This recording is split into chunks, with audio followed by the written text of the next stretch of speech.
Hello student, success coaching classes में आपका स्वागत है। यदि आप चैनल में पहली बार आए हैं तो चैनल को सब्सक्राइब कर ले और बेल आइकन को ऑल में प्रेस कर ले ताकि आने वाले सभी वीडियो को नोटिफिकेशन टाइम पर मिल जाए। आज हम डिस्कस करने वाले हैं झारखंड बोर्ड परीक्षा 2025 क्लास 10th के लिए साइंस का जो मोस्ट वेरी इंपॉर्टेंट प्रश्न होने वाला है। ये प्रश्न आपका बार बार एग्जाम में पूछा गया है, रिपीटेड प्रश्न। चलिए हम लोग देखते हैं। देखिए, सबसे पहला यहाँ पर क्वेश्चन क्या बोल रहा है, किसी चालक का प्रतिरोध किन किन बातों पर निर्भर करता है। कोई भी यदि चालक तार है उसका जो प्रतिरोध है किन किन बातों पर निर्भर करता है। तो देखिए, सबसे पहले इसका उत्तर जो लिखेंगे किसी चालक का जो प्रतिरोध है निम्नलिखित बातों पर निर्भर करता है। इतना आप लिख दीजिएगा। उसके बाद देखिए आपको लिखना, सबसे पहला पॉइंट क्या लिखेंगे, तार की लंबाई पर है। यदि तार का ज़्यादा लंबा है या कम लंबा है उस पर निर्भर करता है। तार की लंबाई यदि बढ़ाइएगा तो प्रतिरोध क्या होगा, बढ़ जाएगा, और तार की लंबाई को कम करेगा तो प्रतिरोध घट जाएगा। तो इससे यह कहा गया है कि तार की लंबाई पर एकदम आपको निर्भर करता है। दूसरा पॉइंट क्या लिखा, तार की मोटाई पर। यदि तार की मोटाई पर भी निर्भर करता है प्रतिरोध। यदि तार मोटा हो तो प्रतिरोध कम होगा, तार यदि पतला हो तो प्रतिरोध ज़्यादा होगा। तो तार की मोटाई पर निर्भर करता है। तीसरा पॉइंट लिखेंगे, तार के ताप पर। तार का जो टेम्परेचर उस पर निर्भर करता है। ताप यदि बढ़ने पर, ताप यदि उसमें बढ़ा दिया जाए तो प्रतिरोध बढ़ जाएगा, ताप को कम कर दिया जाए तो प्रतिरोध घट जाएगा। और चौथा पॉइंट बोल रहा है, चालक की प्रकृति, जो किस नेचर का, प्रकृति पर निर्भर करता है। तो हम लोग ये देख लिए कि किसी चालक का प्रतिरोध निम्नलिखित बातों पर निर्भर करता है, तार की लंबाई पर, तार की मोटाई पर, तार का ताप पर और चालक की प्रकृति पर। आइए उसके बाद हम लोग मोस्ट इंपॉर्टेंट सेकंड क्वेश्चन को हम लोग देखते हैं। बोलो, अम्ल और क्षारक के बीच की अभिक्रिया को उदासीनीकरण अभिक्रिया क्यों कहते हैं। एक उदाहरण देकर समझाएं।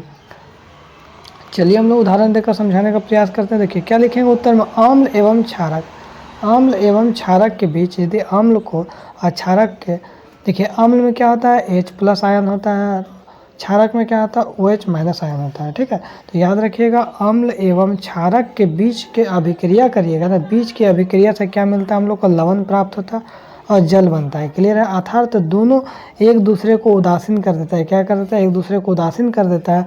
इसलिए अम्ल एवं क्षारक के बीच की अभिक्रिया को हम लोग उदासीनीकरण अभिक्रिया कहते हैं। तो हमारा क्वेश्चन का आंसर हो गया, अम्ल एवं क्षारक की अभिक्रिया को हम लोग क्या कहते हैं, तो अम्ल एवं क्षारक की अभिक्रिया को हम लोग उदासीनीकरण अभिक्रिया कहते हैं। जो है हमारा क्वेश्चन का क्लियर हो गया, अम्ल एवं क्षारक के बीच की अभिक्रिया को उदासीनीकरण अभिक्रिया कहते हैं। इस अभिक्रिया के देखिए निम्नलिखित प्रकार उदाहरण देखिए कोई दे दी। देखिए NaOH, देखिए जिसमें OH- आयन होगा ये क्या हो जाएगा, हमारा क्षार हो जाएगा। और देखिए HCl, जिसमें H+ आयन होगा वो हमारा क्या हो जाएगा, अम्ल हो जाएगा। तो अम्ल और क्षारक का अभिक्रिया किए तो उसी को हम लोग उदासीनीकरण अभिक्रिया बोलते हैं।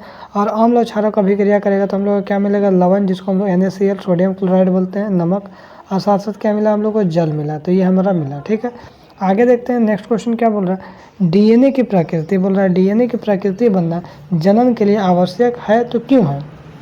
तो देखिए क्या बोल रहा है, लिखेंगे DNA के अणुओं में आनुवांशिक गुणों का संदेश होता है। क्या बोल रहा है, DNA का जो अणु होता है ना उसमें आनुवांशिक गुणों का संदेश होता है, जो जनक से संतति पीढ़ी दर पीढ़ी रूपांतरित होता रहता है। अतः जनक की मूल घटना DNA के प्रकृति बनना है। सबसे मेन काम है क्या, DNA के प्रकृति बनना है। इसलिए हम लोग बोल सकते हैं जो प्रजनन के लिए DNA की प्रकृति बनना अति आवश्यक है, बहुत ज़्यादा जरूरी है।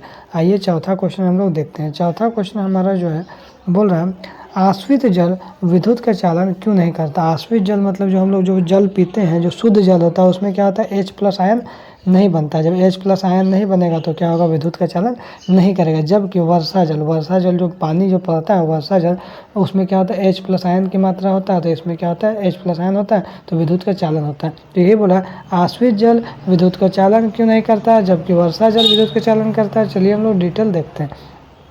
तो देखिए आश्रित जल क्या होता है, शुद्ध होता है, एकदम प्योर जल, शुद्ध जो पीते हैं हम लोग घर में पानी। आश्रित जल शुद्ध होते हैं, इसलिए क्या होता है उसमें विद्युत का चालन नहीं करता। क्योंकि देखिए विद्युत का चालन कब करेगा, जिसमें H+ आयन हो। तो आश्रित जल क्या होता है, शुद्ध होता है, उसमें H+ आयन नहीं मिलता है, इसलिए विद्युत का चालन नहीं करता है। क्योंकि विद्युत के जो चालन करने के लिए आयनों की ज़रूरत होता है, H+ आयनों की ज़रूरत होती है। जबकि वर्षा जल में विद्युत का चालन होता है। वर्षा जल में क्या होता है, विद्युत का चालन होता है। क्योंकि इसमें जो है ना कुछ मात्रा में, ज़्यादा नहीं तो कुछ मात्रा में अम्ल रहता है। क्योंकि वायु में उपस्थित जो SO2 और NO2 के साथ मिलकर इसे अम्लीय बना देता है। और अम्लीय होने के कारण क्या होता है, H+ आयन उत्पन्न होता है। जब H+ आयन उत्पन्न होगा तो जिसका कारण क्या होगा, विद्युत का चालन होता है। तो इसी तरह हम लोग बोल सकते हैं जो आश्वित जल है उसमें H+ आयन नहीं होता है, जिसके कारण विद्युत का चालन नहीं होता है। जबकि वर्षा जल में क्या होता है, कुछ मात्रा में H+ आयन होता है और आप लोगों को क्या मिल जाता है, SO2 और NO2 मिलाकर उसे अम्ल बना जाता है। और अम्ल जब बना देगा तो H+ आयन मिलेगा, जब H+ आयन मिलेगा तो विद्युत का चालन होगा। तो इसमें मोस्ट 4 क्वेश्चन हम लोग इंपॉर्टेंट बताएं। तो यदि आपको वीडियो अच्छा लगे तो लाइक करिएगा, शेयर करिएगा। अगर चैनल में नए हैं तो चैनल को सब्सक्राइब जरूर कर लीजिए, क्योंकि क्लास 10 का 2025 का तैयारी आपको इसी चैनल पर करवाया जाएगा। फिर मिलते हैं नेक्स्ट वीडियो में। Thank you so much.